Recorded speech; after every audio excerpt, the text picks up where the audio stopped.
Hello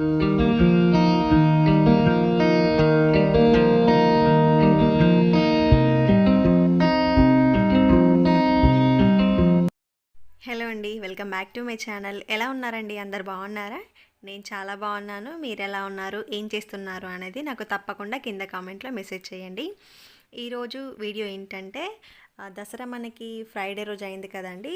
so శనివారం ఏం జరిగింది, నేనేం చేశాను అనేది వీడియో కింద షూట్ చేసి ఈరోజు మీకు చూపిస్తున్నాను.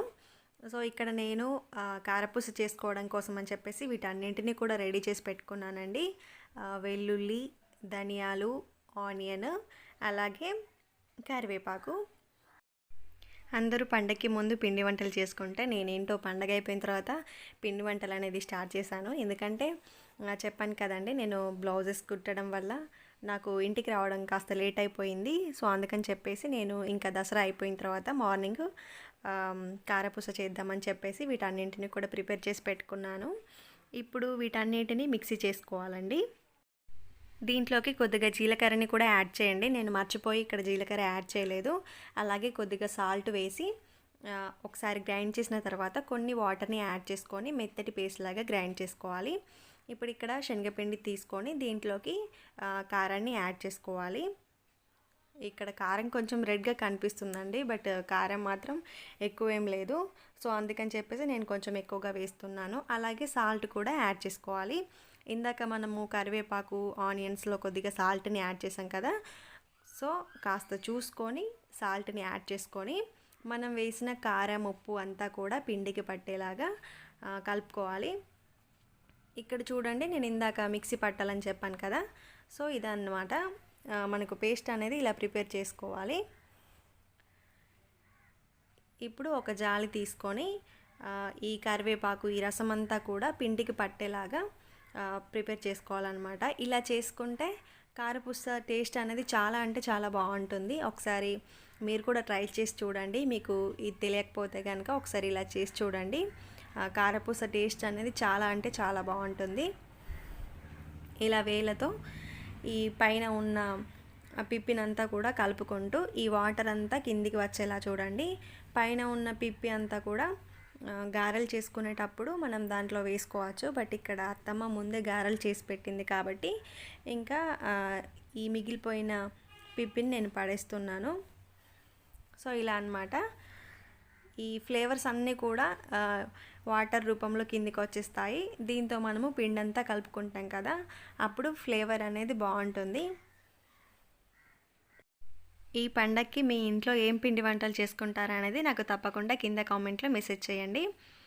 అలాగే మీరు ఎవరైనా కొత్తగా మన ఛానల్కి వస్తే కనుక మన ఛానల్ని తప్పకుండా సబ్స్క్రైబ్ చేసుకోండి. మీరు సబ్స్క్రైబ్ చేసుకోవడం వల్ల నేను పెట్టిన ప్రతి వీడియో కూడా మీకు నోటిఫికేషన్లో వస్తుంది. అప్పుడు మీరు అందరికంటే ముందుగా నా వీడియోస్ అన్నీ కూడా మిస్ అవ్వకుండా చూడొచ్చు. ఇప్పుడు ఈ వాటర్ అంతా కూడా కిందకి వచ్చేసిందండి, ఫ్లేవర్స్ అన్నీ కూడా. ఇప్పుడు ఈ మిగతాదంతా పడేద్దాం. ఇప్పుడు కొన్ని వాటర్ని యాడ్ చేసుకుంటూ పిండిని కలుపుకోవాలి. ఒకేసారి వాటర్ని ఎక్కువగా యాడ్ చేయకుండా కొద్దిగా వాటర్ని యాడ్ చేసుకుంటూ కలిపేసుకోవాలన్నమాట. ఇలా కలిపేసుకున్న తర్వాత కొంచెం ఏమైనా మీకు సాల్ట్ తగ్గింది అనుకుంటే కనుక సాల్ట్ వేసి కూడా ఒకసారి అంతా కూడా కలిపేసుకోండి. పిండిని కలుపుకోవడం అయిపోయిన తర్వాత ఇక్కడ మేము కారపూస స్టార్ట్ చేసాము. పల్లెటూళ్ళలో ఎక్కువగా కట్టెల పొయ్యి మీదనే చేసుకుంటారండి. కట్టెల పొయ్యి మీద చేసుకుంటే పిండి వంటలు అయినా సరే, మామూలుగా కర్రీస్ అయినా కూడా చాలా బాగుంటాయి. నాకు పిండి వంటలలో ఎక్కువగా సన్నకారపూస అంటే చాలా ఇష్టం అండి. అంటే ఒక్కొక్కరు ఒక్కోలా ఇష్టపడతారు. ఒక్కొక్కరికి లావుగా ఉండే కారపూస నచ్చుతుంది, ఒక్కొక్కరు మీడియంగా ఉండే కారపూసని ఇష్టపడతారు. నాకు మా పిల్లలకు సన్నకారపూస అంటేనే ఎక్కువగా ఇష్టము. అదేవిధంగా మనము పిండిని కలుపుకునేటప్పుడు మరీ టైట్గా కాకుండా కొంచెం మీడియంగా కలుపుకోవాలండి. అప్పుడే మనకు కారపూస ఒత్తుకునేటప్పుడు చాలా ఈజీగా వస్తుంది. మరీ టైట్గా కలుపుకుంటే బాగా టైట్గా వస్తుంది చేసుకునేటప్పుడు. అలాగే పిండిని మనము ఈ బిసలోకి పెట్టుకునేటప్పుడు చేతికి కొన్ని వాటర్ని అద్దు పెట్టుకొని ఈ పిండిని మనము దీంట్లోకి పెట్టేసుకున్న తర్వాత కారపూసని ప్రిపేర్ చేసుకోవచ్చు.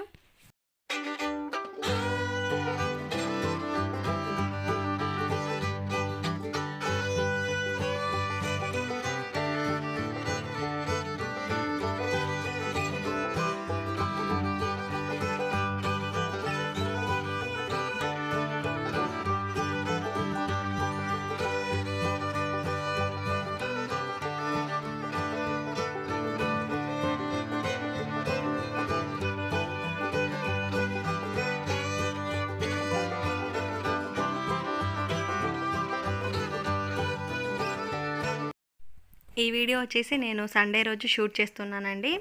ఇప్పుడు టైం వచ్చేసి 10:30 అవుతుంది. గారెలు అత్తమ్మ ముందు రోజే ప్రిపేర్ చేసింది. ఎందుకంటే నేను రావడానికి ఇంకా టైం లేదు, ఇంకా ఎప్పుడు చేసుకుంటామని చెప్పేసి ముందు రోజే ప్రిపేర్ చేసి పెట్టింది. అలాగే కారపూస, ఇవి వచ్చేసి కొన్ని వెజిటేబుల్స్ అండి, మా గార్డెన్లో దొరికినవి. బీరకాయలు, కాకరకాయలు, గోంగూర, అలాగే కొంచెం మ్యాంగో పికిల్ తీసుకెళ్తున్నాను. అవి వచ్చేసి కొబ్బరి బోండాలండి, మా ఇంటి దగ్గరే చెట్టు ఉంది. ఇంక ఇవన్నీ కూడా ప్యాక్ చేసుకుంటున్నాను. బట్టలు కూడా సర్దేశాను. ఇప్పుడు మేము నెన్నెలకి వెళ్ళిపోవాలి. ఇంకా ఇది వచ్చేసి ఊరుకు కాకరకాయలండి. టేస్ట్ చాలా బాగుంటాయి. చేదు లేకుండా కర్రీ ఎలా ప్రిపేర్ చేసుకోవాలనేది నేను ముందు వీడియోలో మీకు పోస్ట్ చేస్తాను. అలాగే ఎండు మిరపకాయలతో గోంగూర పచ్చడి ఎలా ప్రిపేర్ చేసుకోవాలనేది కూడా మీకు వీడియోలో చూపిస్తాను. మరి వీడియోస్ కోసం వెయిట్ చేయండి.